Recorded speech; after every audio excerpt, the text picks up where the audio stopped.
Have you ever sat alone in a room that once used to echo with laughter, and suddenly, all you can hear is silence?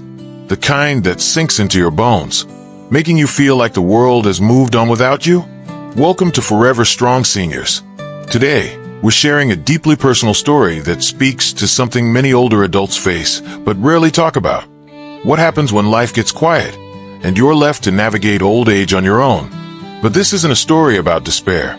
It's one of resilience, rediscovery, and quiet strength. So please, stay with us. You might just find a piece of your own story here too. David Harper had just turned 68, a soft-spoken man with silver hair and a love for early morning newspapers. He'd spent nearly 4 decades working at the local post office in a quiet Midwestern town. When he was offered early retirement during a staff downsizing, he didn't resist. He figured it was time to slow down, maybe tend to the garden more, and finally finish the bookshelf he'd been promising his wife for years. But life, as it often does, had other plans. Not long after David retired, his wife, Janice, passed away after a prolonged illness. Their 2 children, Laura and Ben, were grown, married, and living far away in different states. Though they called when they could, visits were rare. David's days, once filled with errands and shared routines, became long stretches of stillness. The TV stayed on more often, not for the shows, but for the company. One evening, David sat alone in his living room, the clock ticking louder than usual. He had just finished dinner, something simple as always, and was scrolling through old photos on his phone when it hit him. This house, once full of voices and footsteps, had gone eerily quiet. A call from his son that night didn't help much. "Sorry, Dad, things are crazy here. I wanted to visit, but maybe next weekend." David smiled and said, "Don't worry, I'm fine." But the moment he hung up, he let out a deep, tired sigh, the kind that carried years of silent acceptance. A few days later, his neighbor, Mr. Jensen, dropped by. The 2 men had exchanged pleasantries over the fence for years, but this time, the conversation was different. "You live alone now, right?" Mr. Jensen asked. David nodded. "Me too," Jensen continued. "My wife passed 3 years ago. Kids are busy with their own lives. You ever think about what happens if something goes wrong and there's no one around to help?" That question stayed with David like a splinter under the skin. That night, he lay in bed, staring at the ceiling, imagining what it would be like if he fell and couldn't reach the phone. What if no one noticed for days? That simple question was the beginning of a deeper awakening for David. It wasn't just about being lonely. It was about being unprepared. The emotional weight of losing loved ones had clouded his ability to think practically. But Mr. Jensen's words pierced that fog. You can't wait for someone to rescue you in old age. You have to start building your own safety net. And so, David began to make changes, not all at once, but enough to shift the direction of his days. Little did he know, these small steps would eventually lead to renewed friendships, newfound purpose, and even a chance at companionship he never expected. David didn't change everything overnight, but something had shifted inside him, a quiet determination to stop letting the silence win. He started with something small, opening the front door more often. Each morning, he stepped outside just to stretch, then slowly began walking around the block. The fresh air, the light breeze, the sound of birds, these were things he hadn't truly noticed in months. One morning, while passing the park, he saw a flyer taped to a lamppost. Community Center game night, every Thursday. All seniors welcome. He paused, debated, then folded the corner of the flyer into his pocket. That Thursday evening, he showed up, hesitant, unsure of what to expect. But the room was filled with laughter, clinking teacups, and a circle of people his age, chatting over board games like old friends. He sat down across from a woman named Clara Bennett. She had short, curly hair, a bright smile, and told the most hilarious story about accidentally joining a Zumba class instead of Tai Chi like David. She lived alone. Like David, she had grown kids who lived far away. They bonded that evening, not over loss, but over shared survival. The next day, as David walked home from the grocery store, his conversation with Mr. Jensen echoed in his mind again. It wasn't enough to just keep busy. He needed to prepare. He pulled out an old notebook and started writing. Monthly bills, medications, emergency contacts, who to call if he ever needed help. He even made a copy for Mr. Jensen, who chuckled.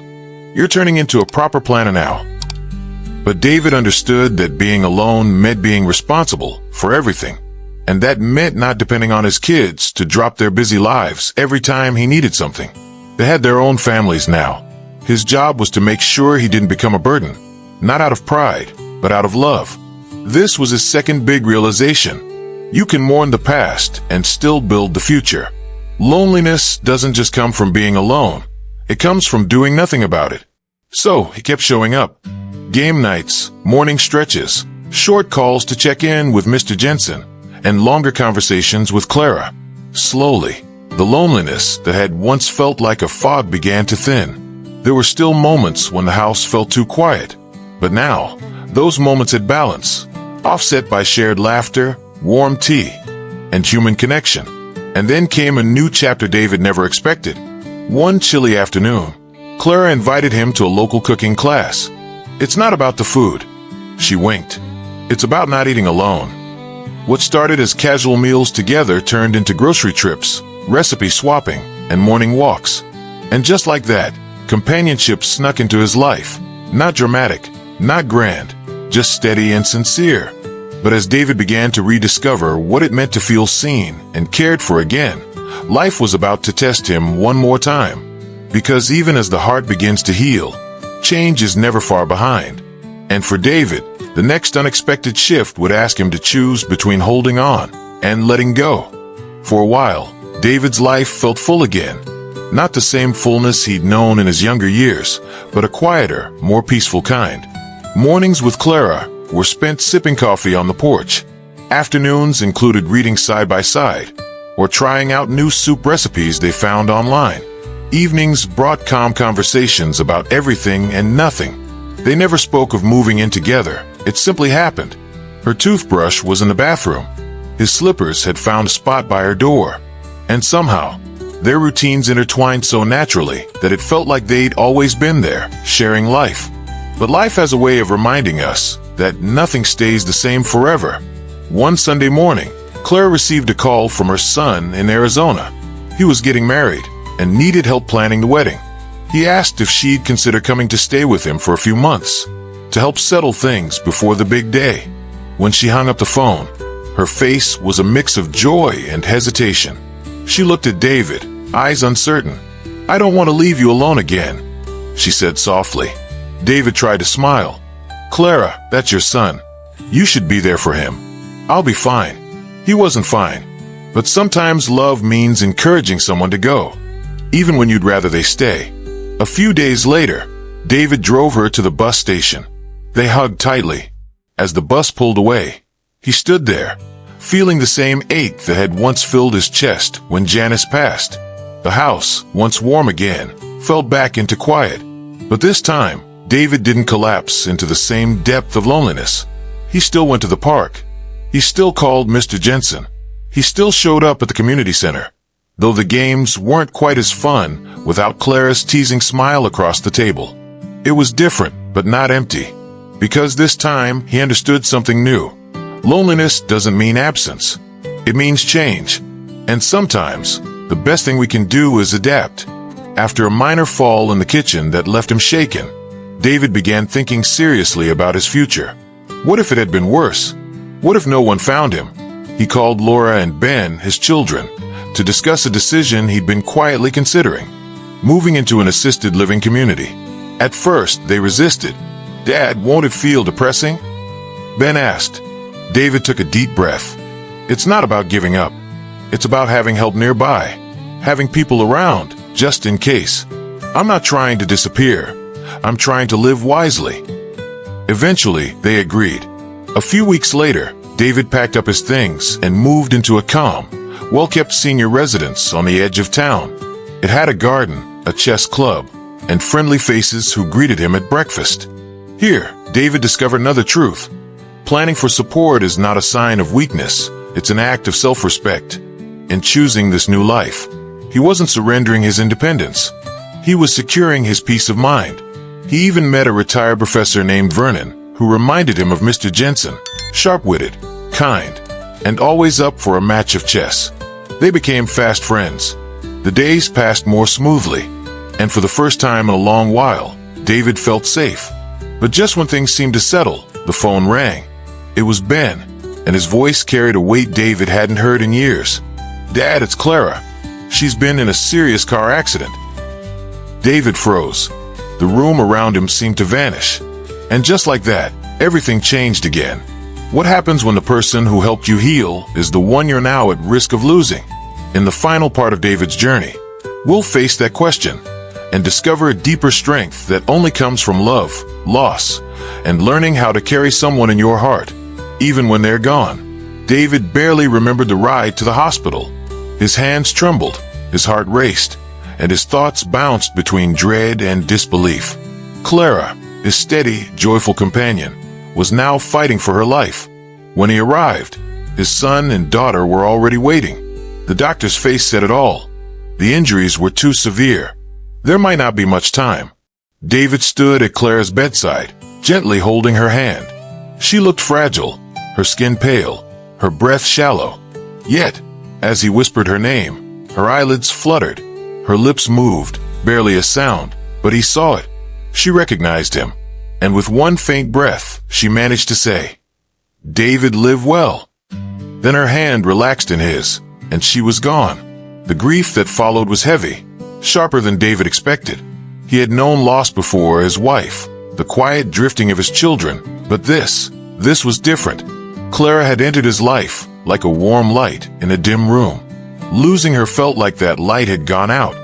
Back at the assisted living home, David felt himself slipping into a numb routine. His meals tasted bland. His games with Vernon lacked energy. Even the garden, with its usual hum of bees and blooms, looked dull.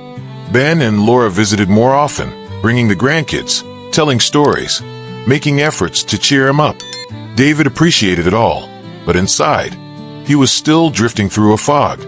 One morning, while sitting alone in the courtyard, David noticed a new resident, a man with hunched shoulders and uncertain eyes.